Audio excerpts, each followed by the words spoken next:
Hey everyone, Allison Mazarak, pediatric occupational therapist. I want to talk to preschool parents today about how you can help your child increase their hand strength and increase their fine motor coordination.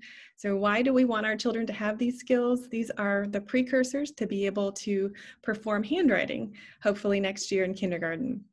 So the things that we can do, the foundational skills we can give them are to improve their hand strength and to get their fine motor coordination and the small muscles coordinating together in both of their hands. So I'm going to show you today with some Play-Doh, things you can do, very easy things that you can do at home, and hopefully you'll be able to try these and see how it works on your child. Now, you may already be familiar with Play-Doh, maybe have some at home. It's pretty inexpensive, which is nice.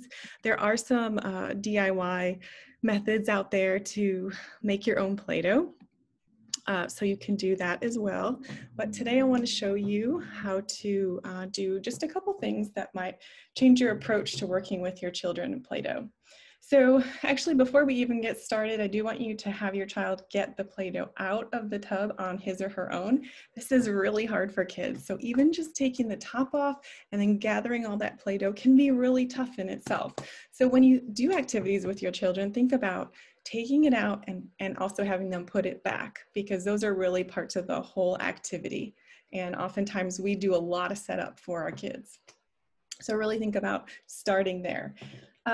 With that big ball of Play-Doh, you can just do some basic squeezes. We can just tell them these are our warm-ups. We're doing our hand exercises. And they can just squeeze as hard as they can, just kind of getting those muscles warmed up. Now, one thing I've already done in this Play-Doh is I have hidden a couple things. So oftentimes when I work with children, I'll say, there's something hidden in here. Can you find it? So they'll be really interested to see what I've hidden in there. You know, if you have other little children around, just be careful of the small items. But what I used here were just some beads. These actually had letters on them, which I kind of liked as an additional tool for letter identification. And then since these had like raised letters on them, I could also have them make little stamps. So when they did that, they could see the impression of the letter. So I would count how many you hide in there, and then let them pick each of them out. And sometimes, you know, around certain holidays or things, I'll do something kind of different. And I think one time I used monster eyeballs and kids loved that. So that is one thing to do. You can also have them push them back in at the end of working with it. You're working on that finger isolation, that single movement in our index finger. Other things you can do with Play-Doh. So you can get creative, kind of encourage them to use their imaginative side, their mind. You can roll out a snake, which is working on all fingers out straight, and they're having to push down, okay? And then roll, roll, roll until you get the desired shape you want.